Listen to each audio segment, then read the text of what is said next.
ತರಗತಿಯಲ್ಲಿ ಷಟ್ಪದಿಗಳ ಕುರಿತಾಗಿ ನಾವು ತಿಳ್ಕೊಂಡ್ವಿ. ಅದರಲ್ಲಿ ವಾರ್ಧಕ ಷಟ್ಪದಿಯ ಕುರಿತಾಗಿ ನಾವು ತಿಳ್ಕೋಬಹುದು.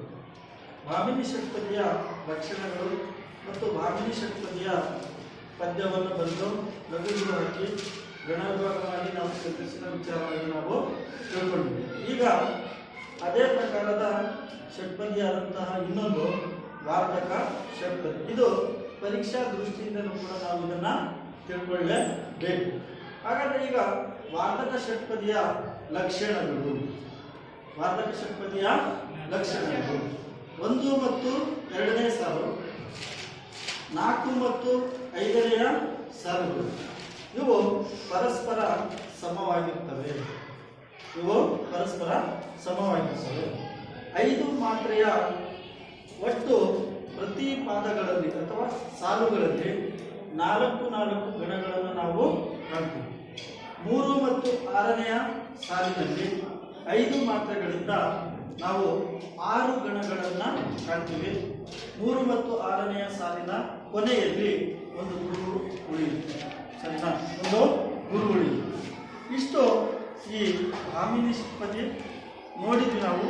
ಈಗ ವಾರ್ಧಕ ಷಟ್ಪದಿಯ ಲಕ್ಷಣಗಳು ಇಷ್ಟು. ಹಾಗಾಗಿ ನಾವು ಆ ವಾರ್ಧಕ ಷಟ್ಪದಿಯ ಲಕ್ಷಣಗಳ ಕುರಿತಾಗಿ ನಾವು ಈಗ ತಿಳ್ಕೊಳ್ಳೋಣ. ಸರಿನಾ? ಬರ್ಕೊಡ್ರಿ.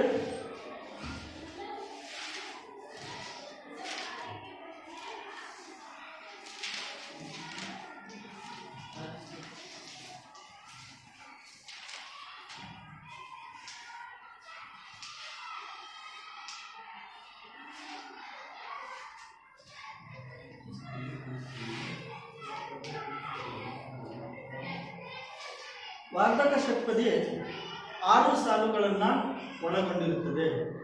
ವಾರ್ಧಕ ಷಟ್ಪದಿ 6 ಸಾಲುಗಳನ್ನು ಒಳಗೊಂಡಿರುತ್ತದೆ. ಒಂದೇನು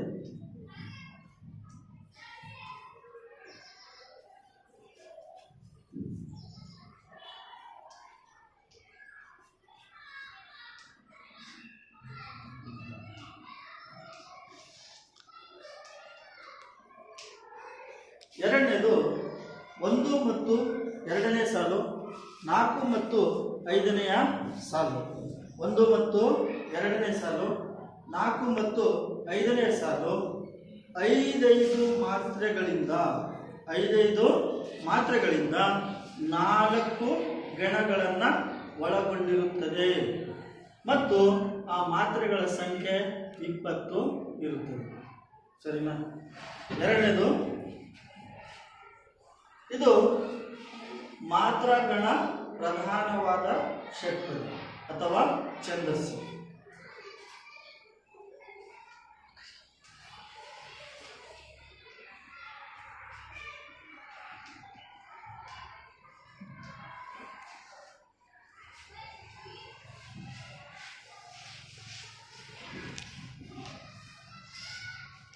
ಮೂರನೇದು 1, 2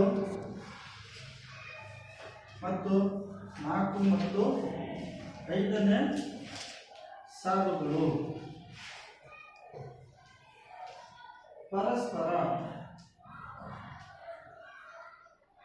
ಸಮವಾಗಿರುತ್ತವೆ.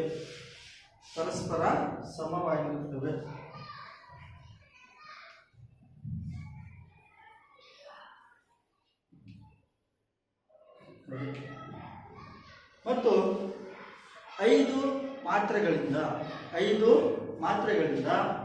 4 ಗಣಗಳನ್ನು ಒಳಗೊಂಡಿರುತ್ತವೆ. 5 ಗಳಿಂದ 4 ಗಣ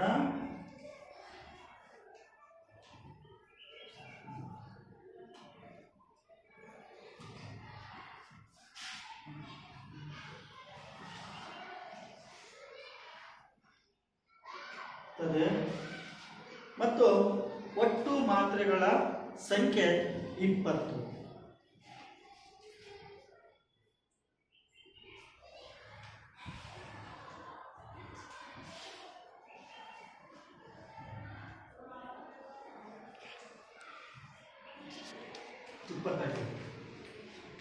ಸರಿನಾ? ಒಟ್ಟು ಮಾತ್ರೆಗಳ ಸಂಖ್ಯೆ 20. ಅಂದರೆ 1ನೇ ಸಾಲು, 2ನೇ ಸಾಲು, 4ನೇ ಸಾಲು ಮತ್ತು 5ನೇ ಸಾಲು ಇವು ಪರಸ್ಪರ ಸಮವಾಗಿರ್ತವೆ. 5 ಮಾತ್ರೆಯಿಂದ 4 ಗಣಗಳನ್ನು ಒಳಗೊಂಡಿರುತ್ತದೆ. ಮತ್ತು 5ನೇದು ಲಕ್ಷಣಗಳಲ್ಲಿ 5ನೇದು 3 ಮತ್ತು 6ನೆಯ ಸಾಲುಗಳು. 3 ಮತ್ತು 6ನೆಯ ಸಾಲುಗಳು ಪರಸ್ಪರ ಸಮವಾಗಿರುತ್ತವೆ. 3 ಮತ್ತು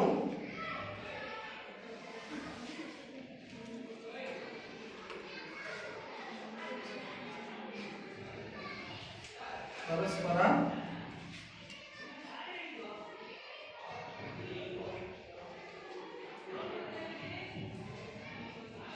ಸಮವಾಗಿರುತ್ತವೆ. ಈ ಸಾಲುಗಳು 5 ಮಾತ್ರೆಗಳಿಂದ 6 ಗಣಗಳನ್ನು ಒಳಗೊಂಡಿರುತ್ತದೆ.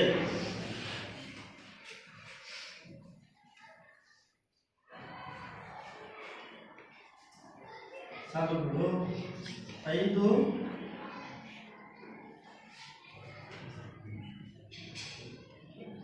ಮಾತ್ರೆಗಳಿಂದ 6 ಗಣ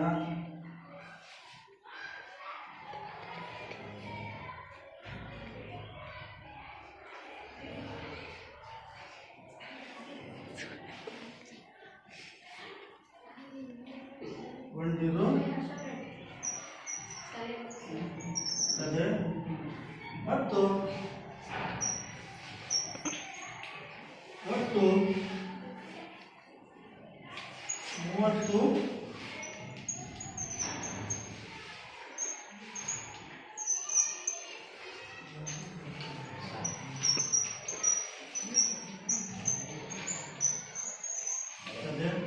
ಹಾಗೂ ಕೊನೆಯಲ್ಲಿ 3ನೇ ಸಾಲಿನ ಕೊನೆಯಲ್ಲಿ ಮತ್ತು 6ನೇ ಸಾಲಿನ ಕೊನೆಯಲ್ಲಿ ಒಂದು ಗುರು ಉಳಿಯುತ್ತದೆ.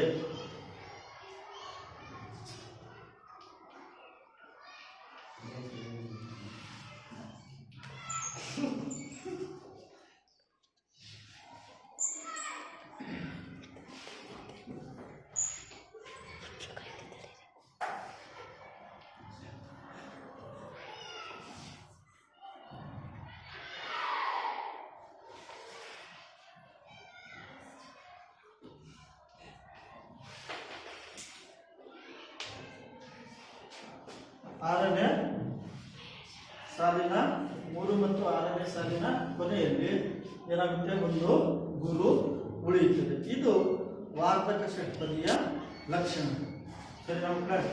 ಇನ್ನೊಂದ್ಸಲ ಹೇಳ್ತೀನಿ, ತಿಳಿಸ್ಕೊಡ್ರಿ. ವಾರ್ಧಕ ಷಟ್ಪದಿಯ ಲಕ್ಷಣಗಳು 6 ಸಾಲುಗಳನ್ನು ಒಳಗೊಂಡಿರುತ್ತದೆ. ಸರಿನಾ? ಎರಡನೇದು, ಇದು ಮಾತ್ರಗಣ ಪ್ರಧಾನವಾಗಿರುವ ಛಂದಸ್ಸು. ಮೂರನೇದು 1 ಮತ್ತು 2ನೇ ಸಾಲು ಮತ್ತು 4 ಮತ್ತು 5ನೇ ಸಾಲುಗಳು ಪರಸ್ಪರ ಏನಾಗಿರ್ತವೆ, ಸಮವಾಗಿರುತ್ತವೆ. ಆಮೇಲೆ 5 ಮಾತ್ರೆಗಳಿಂದ ಈ 4 ಸಾಲುಗಳು 5 ಮಾತ್ರೆಗಳಿಂದ 4 ಗಣಗಳನ್ನು ಒಳಗೊಂಡಿರುತ್ತದೆ. ಆಯ್ತಾ? ಆಮೇಲೆ ಒಟ್ಟು ಮಾತ್ರೆಗಳ ಸಂಖ್ಯೆ 20. ನಂತರದಲ್ಲಿ ನಾವು 5 ಲಕ್ಷಣಗಳನ್ನು ನಾವು ನೋಡೋದಾದ್ರೆ 3 ಮತ್ತು 6ನೇ ಸಾಲುಗಳು 3 ಮತ್ತು 6ನೇ ಸಾಲುಗಳು ಸಮವಾಗಿದ್ದು 5 ಮಾತ್ರೆಗಳಿಂದ 6 ಗಣಗಳನ್ನು ಒಳಗೊಂಡಿರುತ್ತದೆ. ಮತ್ತು ಕೊನೆಯಲ್ಲಿ ಏನಿರುತ್ತೆ, ಒಂದು ಗುರು ಎನ್ನುವಂಥದ್ದು ಉಳಿಯುತ್ತೆ. ಇದು ವಾರ್ಧಕ ಷಟ್ಪದಿಯ ಲಕ್ಷಣ. ನಿಮಗೆ ಪರೀಕ್ಷಾ ದೃಷ್ಟಿಯಿಂದ ಏನು ಮಾಡ್ತಾರೆ ಅಂತಂದ್ರೆ 3 ಸಾಲುಗಳನ್ನು ಮಾತ್ರ ಕೊಡ್ತಾನೆ. 3 ಸಾಲುಗಳನ್ನು ಮಾತ್ರ ಕೊಡ್ತಾನೆ. ಅದನ್ನು ಏನು ಮಾಡಬೇಕು, ಬರ್ಕೊಂಡು ಪ್ರಸ್ತಾರವನ್ನು ಹಾಕಿ ಗಣ ವಿಭಾಗಿಸಿ ಅದರ ಛಂದಸ್ಸಿನ ಹೆಸರನ್ನು ನೀವು ಬರೀಬೇಕು. ಬರೆದ್ರೆ ನಿಮಗೆ ಏನು ಮಾಡ್ತಾರೆ, 3 ಮಾರ್ಕ್ಸ್ಗಳು, ಅಂಕಗಳು ನಿಮಗೆ ಸಿಗ್ತವೆ. ಇದು 3 ಅಂಕದ ಪ್ರಶ್ನೆ ಆಗಿರುತ್ತದೆ. ಸರಿನಾ? ಇದು ಲಕ್ಷಣಗಳು. ಸರಿನಾ? ಇದು ಲಕ್ಷಣಗಳು.